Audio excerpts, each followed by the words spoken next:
How's it going, guys? So we have a medium difficulty question for renal path for step one. This is not going to be a lengthy clip. We'll tell you exactly what you need to know, not waste our time. So before we get started, please subscribe to my channel. I really appreciate it. Give the video a like. I really appreciate it. Find me on Instagram at Mehlman_medical, MEHLMAN_medical. The link is down below. Find me on Telegram. Recently created a Telegram group and channel. Links are down below. Now let's start the clip. So 3-year-old boy, 2 bacterial urinary tract infections during the past year. Right kidney is found to be non-functional. Nephrectomy is performed. Question simply wants to know what we're most likely to see on microscopic examination of the kidney. Let's just walk through the answer choices here. Choice A, diffuse cortical necrosis, wrong fucking answer. For all intents and purposes, this is the same as acute tubular necrosis on USMLE, okay? I mean, this is just the ischemic progression of acute tubular necrosis. Very, very rare to ever see this assessed in any way on USMLE, diffuse cortical necrosis. However, acute tubular necrosis is extremely high yield and frequently assessed. So you need to know ATN. Most common etiology for USMLE is acute ischemia, loss of blood due to surgery, trauma, obstetric catastrophes. Also, ventricular fibrillation, where let's say you have 30 seconds of decreased perfusion of the kidney, that can cause acute tubular necrosis. It's not pre-renal, okay? In the acute setting, the ischemia causes acute tubular necrosis. Also, drugs, gentamicin, okay, aminoglycosides, rhabdomyolysis, myoglobin is nephrotoxic, IV contrast can all cause acute tubular necrosis. Wrong fucking answer. Choice B, fibromuscular dysplasia, also wrong answer. This is going to be narrowing of the renal arteries in women who are 20s to 50s, stereotypically. So, for instance, if you have a patient who's, do not confuse this with renal artery stenosis, okay? So, for instance, if you have a patient over the age of 50 who has cardiovascular risk factors, diabetes, smoking, history of coronary artery bypass grafting, intermittent claudication, who has narrowing of the renal arteries and high blood pressure due to surge of RAS, yes, that's renal artery stenosis due to atherosclerosis. However, fibromuscular dysplasia is going to be tunica media proliferation in women 20s to 50s. That will cause a string of beads appearance, okay? This is not renal artery stenosis. It's FMD, fibromuscular dysplasia. Wrong fucking answer. Choice C, necrotizing glomerulonephritis, wrong answer.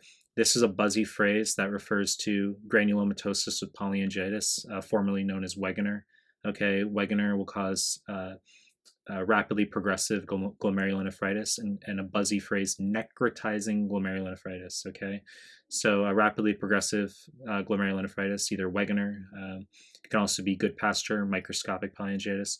Wegener, of course, is Cianca positive, antiproteinase 3 positive, will present with hematuria, hemoptysis, and headitis, colloquially, which is some sort of issue with the head, like nasal septal perforation, mastoiditis, sinusitis, otitis.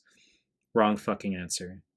Choice D, thin glomerular basement membranes. Wrong answer, but this is a benign finding. This is one of the most common causes of hematuria in addition to IgA nephropathy, okay?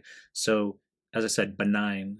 Some people just have idiopathic familial thin glomerular basement membranes where they can have incidental microscopic RBCs on urinalysis, okay? But it's benign, and these patients live normal lives, have normal kidney function, okay? It's just something to be aware of, a benign finding, thin glomerular basement membrane disease, as it's called, even though it's benign, as I just said.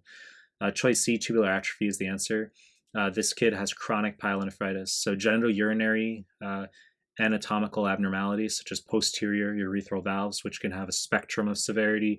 Kid fails to urinate at birth, or it can just progress through infant age. And patient can also have vesico-ureteral reflux. That's another possibility. But the bottom line is, when you've got a young boy who has urinary tract infections, there's going to be some sort of anatomical abnormality, which can increase the risk for pyelonephritis. So this kid has a non-functional kidney. So he's presumably had, they say 2 bacterial UTIs, which probably led to 2 bouts of acute pyelonephritis. And recurrent acute pyelonephritis can cause chronic pyelonephritis, which will present buzzy as tubular atrophy, okay, scarring, blunting of the renal calyces, thyroidization of the kidney, quote unquote. But this might sound very nitpicky. I agree with you, okay? But it's not my fucking opinion. This is assessed on the step 1 material. Tubular atrophy, blunting / scarring of the renal calyces is pyelonephritis, okay? And it's due to recurrent acute pyelonephritis. Acute pyelonephritis in general, apart from genitourinary abnormalities, anatomic abnormalities as risk factor, you should know also pregnancy is an important risk factor, okay? Progesterone slows ureteral peristalsis, as well as in third trimester, the uterus can compress the ureters, okay? It's more of a lengthy tangential discussion. You know the deal. I'm going to continue to make more content. If you like my stuff, subscribe to my channel.